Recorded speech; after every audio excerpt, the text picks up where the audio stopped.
আমরা এই দেশে একটি কল্যাণমূলক রাষ্ট্র গঠন করতে চাই।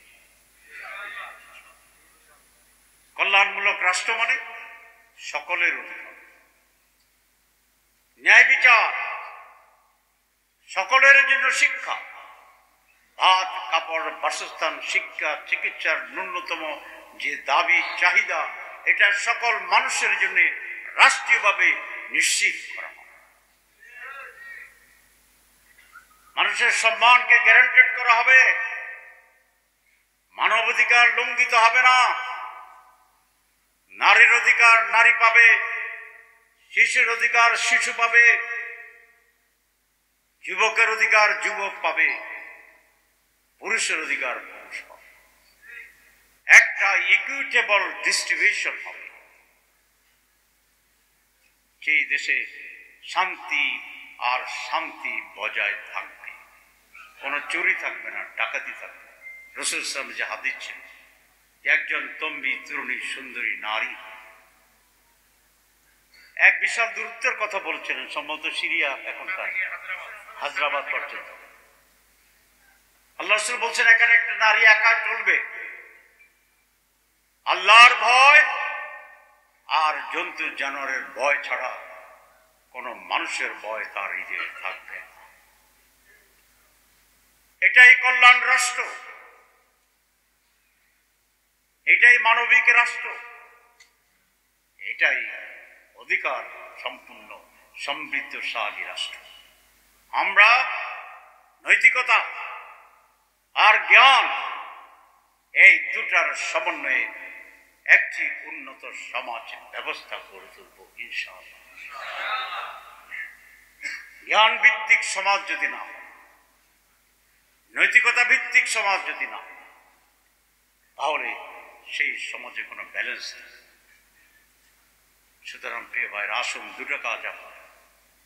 এক, সারা বাংলাদেশে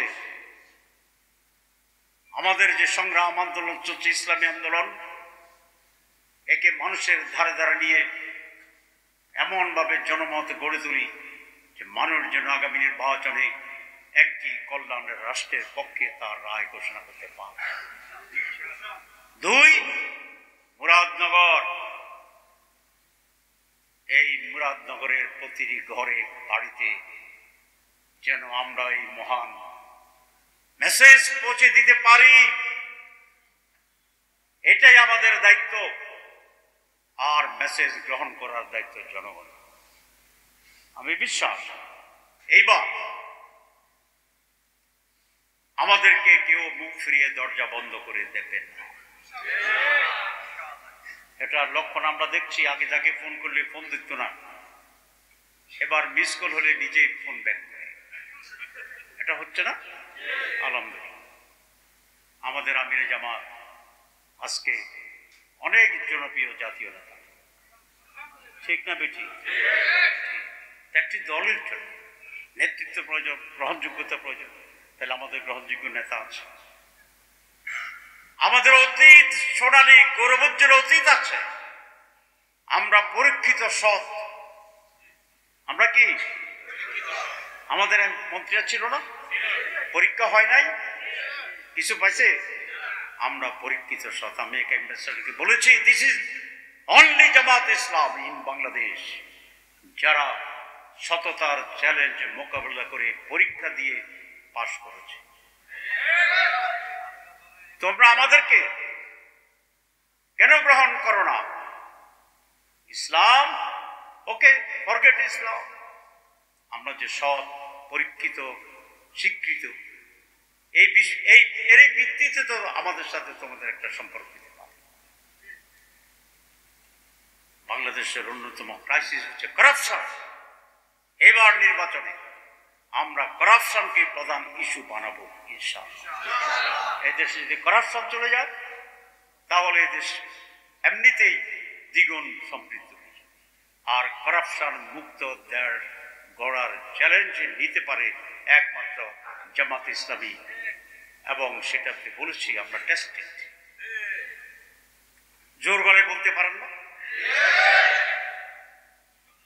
সততার ইস্যুতে আমাদেরকে চ্যালেঞ্জ করতে পারবে এমন কোন দল আছে কি? শুধু এটা এমন একটি ইস্যু যে ইস্যুতে আমাদের আর প্যারালাল আল্লাহ মেহরবানি we get to make challenge। সুতরাং দুটি দায়িত্ব দিয়ে গেলাম, এক ন্যাশনাল আর একটা লোকাল মুরাদ। ইনশাল্লাহ সেভাবে আগে যাবেন, চ্যালেঞ্জ হবে। এটা মনে করেন না যে এখন আর আপনাদের জন্য কোনো কাঠিন্য নেই, এখনো আঘাত আসতে পারে না, পারে না, আঘাত আসতে পারে, আসুক, হামলা আসতে পারে, হোক, বঙ্গুত্ব বরণ করতে হতে পারে, পারি পারি, কোনো অসুবিধা নেই। আমাদের জীবন দিতে হবে, আমরা দেব। জীবন নেওয়ার চ্যালেঞ্জ আসুক, we don't care, we don't care. আমরাই সবচেয়ে স্বাধীন সত্তা, কারণ আল্লাহ ছাড়া আর কাউকে আমরা ভয় পাই না, আল্লাহ ছাড়া কারো আমরা মাথা নত করি না। একটা ছবি দেখলাম, ভারতের এক বড় তার সাথে দেখা করতে গিয়া এরকম অবস্থা আছে। আমরা যদি যাই, whoever he is, সে যাই হয়, আমরা এরকম দাঁড়াবো ইনশাআল্লাহ। তাহলে কার মর্যাদা বেশি, কার শান্তি বেশি, সমৃদ্ধি বেশি, কার স্বাধীনতা বেশি? আমরা চির স্বাধীন সত্তা, একমাত্র আল্লাহর কাছে সিজদা। আমাদের জীবন তো অনেক আনন্দ, আমি নিজেই আলহামদুলিল্লাহ আমি এনজয়, কারণ এমন এক আদর্শে বিশ্বাস করি যে আদর্শের আর কোনো চ্যালেঞ্জ হতে পারে না। এমন এক দাওয়াতে বিশ্বাস করি, নীতিতে, যেটি সমগ্র পৃথিবীর যিনি সুপ্রিম তারই নির্দেশ, এখানে ভুলের কোনো সুযোগ নেই। লড়াইবা, আপনি যদি মনে করেন যে আপনি একদম সঠিক জায়গা খুঁজে পেয়েছেন, এর চেয়ে বড় আলম আরেকজন সারা দিনে ঘুরতে থাকে যে তার রাস্তা কোনটা। সুতরাং we are proud of our existence.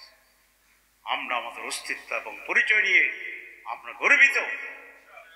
আমাদের পরিচয়, আমরা পৃথিবীর পুরানোতম প্রাচীনতম বংশের মানুষ। গ্রামে বংশ পরিচয় আছে না? 700 বছর আগে, 500 বছর আগে, খানদানি ব্লু ব্লাড। আমাদেরটা হচ্ছে কি ব্লু ব্লাড, সবচেয়ে ইনসিয়েন্ট। আমাদের আগে পৃথিবীতে আর কোন পরিবারের জন্ম হয়নি। আমাদের পূর্বপুরুষকে আদম আলাইহিস সালাম, আদমের আগে মানুষ ছিল, আদমের আগে কোন সভ্যতা ছিল?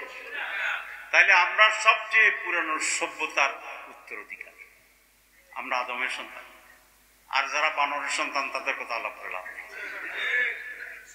সুতরাং we are proud of our existence. আমি গর্বিত যে আমি সবচেয়ে প্রাচীনতম বংশের উত্তরাধিকার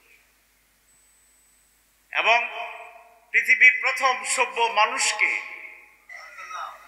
আদম আলাইহিস সালাম। তাহলে আমি পৃথিবীর সবচেয়ে পুরানো সভ্য পরিবারের সন্তান।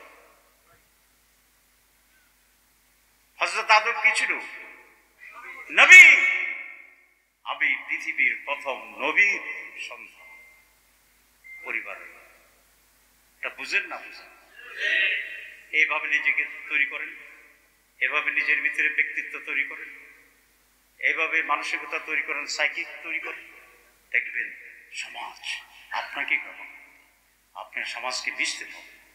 সেই পার্সোনালিটি, সেই কালচার, সেই সিভিলাইজেশন, সেই ট্র্যাডিশন, সেই হেরিটেজ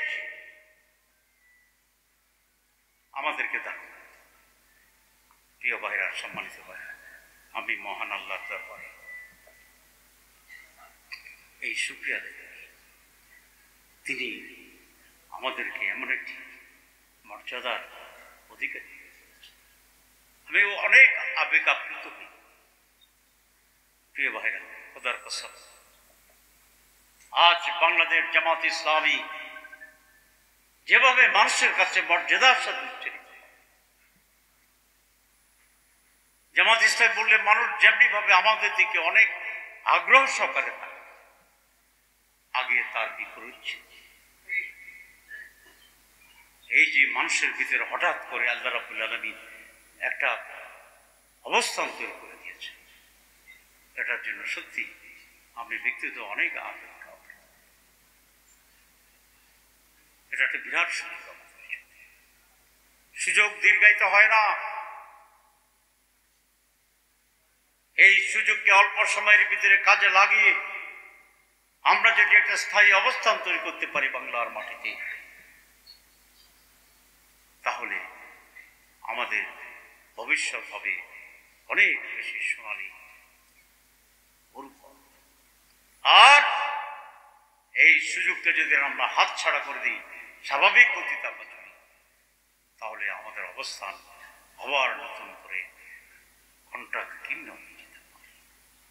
আপনাকে আমাকে সাবধান দিতে হবে, সচেতন হতে হবে এবং এই সুযোগকে সর্বোত্তম ভাবে সর্বোত্তম পন্থায় আমাদের কাজে লাগাতে হবে। আল্লাহ রাব্বুল আলামিন আমাদের সেই তৌফিক দান করুন। আমিন।